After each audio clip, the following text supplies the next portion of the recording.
കേരളത്തിന്റെ വിശ്വാസമുഖം ഇന്ന് വലിയ ഞെട്ടലാണ്, അല്ലെങ്കിൽ ഞെട്ടിച്ചിരിക്കുകയാണെന്ന് പറയുന്നതും കുറെ കൂടി ശരിയാവുന്ന വാക്ക്.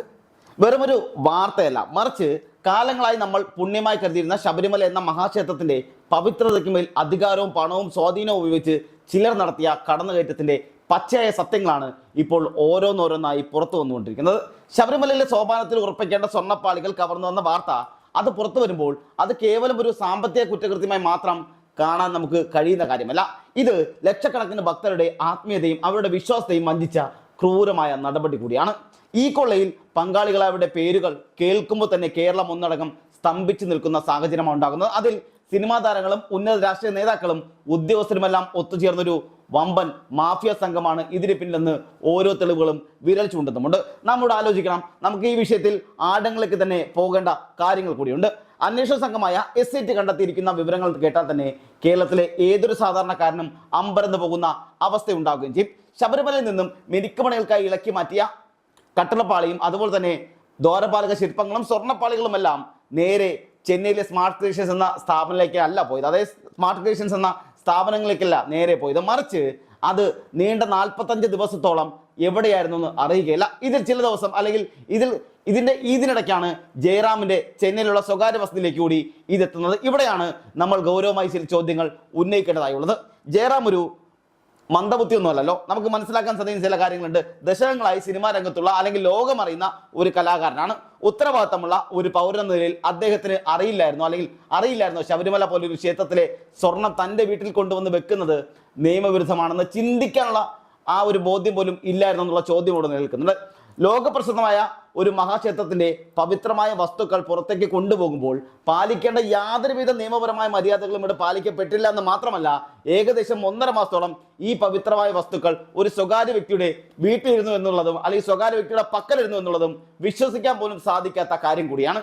ശബരിമലയിലെ മുൻ മേൽശാന്തിയുടെ മകൻ ഉണ്ണികൃഷ്ണൻ പൊറ്റി മുഖേനയാണ് ഈ സ്വർണം ജയറാമിന്റെ വീട്ടിലെത്തുന്നതാണ് വിവരങ്ങളെല്ലാം പുറത്തു വരുന്നത്. അത് ജയറാം തന്നെ സംഭവിച്ചിട്ടുള്ള കാര്യമാണ്. ഈ സാഹചര്യത്തിൽ ജയറാമിന് ഈ ക്രമക്കേടിൽ നേരിട്ട് പങ്കില്ലെന്ന് പറയാൻ ആർക്കാണ് സാധിക്കുക എന്നുള്ള ചോദ്യമാണ് പലരും ചോദിച്ചു വെക്കുന്നത്. ഇവിടെ നാം ഒന്ന് ആലോചിക്കണം, സ്വർണ്ണപ്പാളികൾക്കും ശില്പങ്ങൾക്കും ഒപ്പം നിന്നുകൊണ്ട് ജയറാം ഫോട്ടോ എടുത്തതും അത് പൂജിച്ചതും അന്വേഷണ സംഘം തെളിവായി എടുത്തിട്ടുമുണ്ട്. നിയമപരമായി ഒരിക്കലും ഒരു സ്വകാര്യ വ്യക്തിയുടെ വീട്ടിലെത്താൻ പാടില്ലാത്ത വസ്തുക്കൾ എങ്ങനെ അവിടെ എത്തിയെന്ന ചോദ്യം ഇന്നും പ്രസക്തമായി അവശേഷിക്കുന്നുമുണ്ട്. ഉണ്ണികൃഷ്ണൻ പോറ്റി ജയറാം സാമ്പത്തിക ഇടപാടുകൾ നടത്തിയിരുന്നെന്നും അതിൻ്റെ അടിസ്ഥാനത്തിലാണ് ഈ വസ്തുക്കളെല്ലാം അദ്ദേഹത്തിൻ്റെ വീട്ടിലെത്തിച്ചതെന്നും സംശയിക്കപ്പെടുന്നുമുണ്ട്. ഇവിടെ പലർക്കും പല വിശ്വാസങ്ങളാണല്ലോ. ശബരിമലയിലെ സ്വർണം വീട്ടിൽ വെച്ചാൽ വലിയ ഐശ്വര്യം ഉണ്ടാകുമെന്നത് കരുതിയാവാം ജയറാം ഇത്തരം ഒരു പ്രവൃത്തിക്ക് മുതിർന്നത്. എന്നാൽ നിയമവിരുദ്ധമായി അയ്യപ്പന്റെ അനുഗ്രഹം നേടാൻ ശ്രമിക്കുന്നത് ഭക്തജനങ്ങളോടുള്ള വെല്ലുവിളി കൂടിയാണ്. അന്വേഷണ സംഘം ചെന്നൈയിലെ ജയറാമിന്റെ വീട്ടിലെത്തി അതീവ രഹസ്യമായി അദ്ദേഹത്തെ ചോദ്യം ചെയ്തും തന്നെ വലിയ വിവാദമാവുകയും ചെയ്തിരുന്നു. മാധ്യമങ്ങൾ പോലും അറിയാതെ നടന്ന ഈ ചോദ്യം ചെയ്യൽ വിവരം പിന്നീട് പുറത്തുവിട്ടത് പോലും സർക്കാരിന്റെ താല്പര്യമാണോ എന്നുള്ള സംശയവും നിലനിൽക്കുന്നുണ്ട്. ഇത്രയും വലിയൊരു ക്രമക്കേട് നടന്നിട്ടും ജയറാമിനെ അറസ്റ്റ് ചെയ്യാനോ പ്രതിപട്ടികയിൽ ഉൾപ്പെടുത്താനോ SIT തയ്യാറാകാത്തത് അദ്ദേഹത്തിന് ലഭിക്കുന്ന പ്രത്യേകമായ പ്രിവിലേജ് ആണെന്നുള്ള ആരോപണങ്ങളും ഉണ്ടാകുന്നുണ്ട്. കേരളത്തിലെ പ്രമുഖ ചാനലുകൾ രാഷ്ട്രീയ വിഷയങ്ങളിൽ കാണിക്കുന്ന ആവേശം ഈ സ്വർണ്ണക്കൊള്ള കേസിൽ കാണിക്കുന്നില്ല എന്നുള്ളതും ശ്രദ്ധേയമായ കാര്യമാണ്. രാഹുൽ മാങ്കൂട്ടത്തിന്റെ അറസ്റ്റ് പോലുള്ള വിഷയങ്ങളിൽ ആക്രോശിക്കുന്ന മാധ്യമങ്ങൾ എന്തുകൊണ്ടാണ് ജയറാമിന്റെ പേര് വരുമ്പോൾ മൗനം പാലിക്കുന്നുള്ള ചോദ്യം ഇവിടെ നിലനിൽക്കുന്നുണ്ട്. ചില ചാനൽ അവതാരകർ രാവിലെ ചായ ഗ്ലാസും പിടിച്ചിരുന്ന് രാഷ്ട്രീയക്കാരെ വിമർശിക്കുന്നുണ്ടെങ്കിലും ഈ വിഷയത്തിൽ ജയറാമിന്റെ പേര് പറയാൻ പോലും അവർക്ക് ഭയമുണ്ടാകുന്നു, അല്ലെങ്കിൽ എന്തുകൊണ്ട് പറയുന്നില്ല എന്നുള്ള ചോദ്യം ഉണ്ടാകുന്നുണ്ട്. ശബരിമലയിലെ സ്വർണം മോഷ്ടിച്ചു എന്നുള്ളത് സാധാരണ ഒരു വീട്ടിൽ കയറി പാത്രം മോഷ്ടിക്കുന്നത് പോലെ ഒന്നല്ല എന്ന് മനസ്സിലാക്കണം. അത് ലക്ഷക്കണക്കിന് ഭക്തരുടെ വിശ്വാസത്തെയാണ് ഇല്ലാതാക്കുന്നത്. ഈ കൊള്ളയിൽ ഉൾപ്പെട്ട എല്ലാവരെയും നിയമത്തിന് മുന്നിൽ കൊണ്ടുവരേണ്ട ഉത്തരവാദിത്തം സർക്കാരിന് തന്നെയുണ്ട്. എന്നാൽ ദേവസ്വം ബോർഡ് മുൻ പ്രസിഡന്റ് പത്മകുമാർ ഇപ്പോഴും CPMന്റെ അംഗമായി തുടരുന്നത് ഭരിക്കുന്നവർ ഈ കേസിലെ പ്രതികളെ സംരക്ഷിക്കുന്നു എന്നതിനുള്ള വ്യക്തമായ തെളിവ് കൂടിയാണ്. പത്മകുമാറിന് പാർട്ടിയുടെ പൂർണ്ണ പിന്തുണയുണ്ടെന്നതും വ്യക്തമായ കാര്യമാണ്. ലോകത്തിലെ തന്നെ പ്രധാനപ്പെട്ട അയ്യപ്പ ക്ഷേത്രത്തിന്റെ സ്വർണം കട്ടെടുത്തു അല്ലെങ്കിൽ കട്ടെടുക്കുക എന്നുള്ളത് പറഞ്ഞാൽ അത് ഭക്തരുടെ നെഞ്ചത്ത് തവിട്ടുന്നതിന് തുല്യം കൂടിയാണ്. ഈ കേസിൽ മുൻ ദേവസ്വം മന്ത്രി കടകംപള്ളി സുരേന്ദ്രന്റെ പങ്കും അതീവ ഗൗരവത്തോടെ കാണേണ്ട കാര്യം കൂടിയാണ്. കടകംപള്ളി മന്ത്രിയായിരുന്ന കാലത്താണ് ഈ സ്വർണ്ണ കവർച്ചയെല്ലാം നടന്നിരിക്കുന്നത്. ദേവസ്വം ബോർഡ് ഒരു സ്വതന്ത്ര സ്ഥാപനമാണെന്നും അതിൽ മന്ത്രിക്കോ സർക്കാരിനോ ഉത്തരവാദിത്തം ഇല്ലെന്നുമുള്ള മന്ത്രി വാസവന്റെ നിയമസഭയിലെ വിശദീകരണവും വിചിത്രമായ കാര്യം കൂടിയാണ്.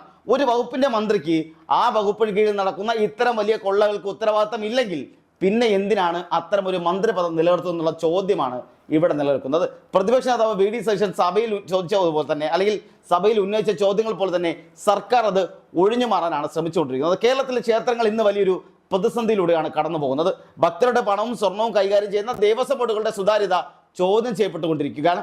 ശബരിമലയിൽ ഇതാണ് സ്ഥിതിയെങ്കിൽ പത്മനാഭസ്വാമി ക്ഷേത്രത്തിലോ ഗുരുവായൂരിലോ വരും കാലങ്ങളിൽ ഇത്തരം കവർച്ചകൾ നടക്കില്ല എന്ന് ആര് ഉറപ്പ് നൽകും?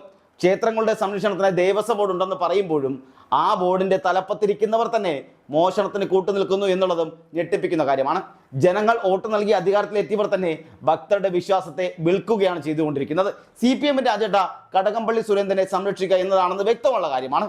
രാഷ്ട്രീയ ലക്ഷ്യങ്ങൾ ഉണ്ടെന്ന് ആരോപിക്കപ്പെടുമ്പോഴും സ്വർണ്ണക്കൊള്ളിലെ വസ്തുതകൾ പുറത്തു വരാൻ അന്വേഷണവും ആവശ്യമാണ്. കടകംപള്ളി സുരേന്ദ്രനെ ED ചോദ്യം ചെയ്യുന്ന സാഹചര്യം ഉണ്ടായാൽ അത് കേരള രാഷ്ട്രീയത്തിൽ വലിയൊരു ചലനങ്ങൾക്ക് കൂടി കാരണമാവുകയും ചെയ്യും. നിയമസഭയ്ക്കുള്ളിൽ സത്യം മറച്ചു വയ്ക്കാനും പ്രതിപക്ഷത്തെ പുച്ഛിക്കാനും ശ്രമിക്കുന്ന മന്ത്രിമാർ പൊതുജനങ്ങളോട് ഉത്തരം പറയേണ്ടി വരും. സ്വർണം ചെമ്പായി മാറിയെന്ന ആരോപണം ഉയരുമ്പോൾ തന്നെ പരിഹാസത്തോടെ മറുപടി നൽകുന്നവർ അയ്യപ്പ ഭക്തരോട് ഈ ക്രൂരത കാണിക്കുകയാണെന്നുള്ള ഓർമ്മ കൂടി ഉണ്ടാവണം. ശബരിമലയിലെ സ്വർണ്ണക്കൊള്ള ഒരു ചെറിയ സാമ്പത്തിക കുറ്റകൃത്യമായി കാണാൻ കഴിയുകയുമില്ല. അതൊരു സംസ്കാരത്തിന് മേലുള്ള കടന്നുകയറ്റം കൂടിയാണ്. ദേവസ്വം ബോർഡിന്റെ തലപ്പത്തിരിക്കുന്നവർ ക്ഷേത്ര സ്വത്ത് കട്ടെടുത്ത് സ്വന്തം ആവശ്യങ്ങൾക്കായി ഉപയോഗിക്കുന്നത് ഭയാനകമായ അവസ്ഥ കൂടിയാണ്. വരും ദിവസങ്ങളിൽ കൂടുതൽ വെളിപ്പെടുത്തലുകൾ ഉണ്ടാകുന്ന സൂചനകളും പുറത്തു വരുന്നുണ്ട്. കടകംപള്ളി സുരേന്ദ്രനെ അറസ്റ്റ് ചെയ്യാനുള്ള സാഹചര്യങ്ങൾ ഒത്തുവന്നാൽ അത് CPM-ന് വലിയ തിരിച്ചടി ഉണ്ടാക്കുകയും ചെയ്യും. നിയമസഭയ്ക്കുള്ളിൽ സത്യം മറച്ചു വയ്ക്കാൻ ശ്രമിക്കുന്ന മന്ത്രിമാർക്ക് ED അന്വേഷണം വലിയൊരു ഭീഷണിയായി മാറുകയും ചെയ്യുന്ന കാര്യത്തിൽ യാതൊരു തർക്കവും വേണ്ട. സാധാരണ ജനങ്ങളെ പറ്റിക്കാൻ എളുപ്പമാണെന്ന് ഭരണാധികാരികൾ കരുതുന്നുണ്ടെന്ന് കൂടി ചോദിക്കേണ്ടിയിരിക്കുന്നു. നമ്മൾ ചോദിക്കണം, ആവർത്തിച്ച് ചോദിക്കണം, സാധാരണ ജനങ്ങളെ പറ്റിക്കാൻ ഭരണാധികാരികൾക്ക് എങ്ങനെ കഴിയുന്നു, അല്ലെങ്കിൽ അങ്ങനെ പറ്റിക്കാൻ കഴിയുമെന്ന് കരുതുകയും ചെയ്യുന്നുണ്ടോ? ഏതെങ്കിലും വിവരങ്ങൾ വരുമ്പോൾ ശ്രദ്ധ തിരിക്കാൻ മറ്റു കേസുകൾ കൊണ്ടുവരുന്നത് സർക്കാരിന്റെ സ്ഥിരം രീതിയാണ്. ശബരിമലയിലെ കൊള്ളയെ അങ്ങനെ മറച്ചുപിടിക്കാനൊന്നും കഴിയില്ല. കാരണം ഹൈക്കോടതി പോലും ഈ കേസിന്റെ അന്വേഷണത്തിലെ കാലതാമസത്തെ രൂക്ഷമായി വിമർശിച്ചിട്ടുമുണ്ട്.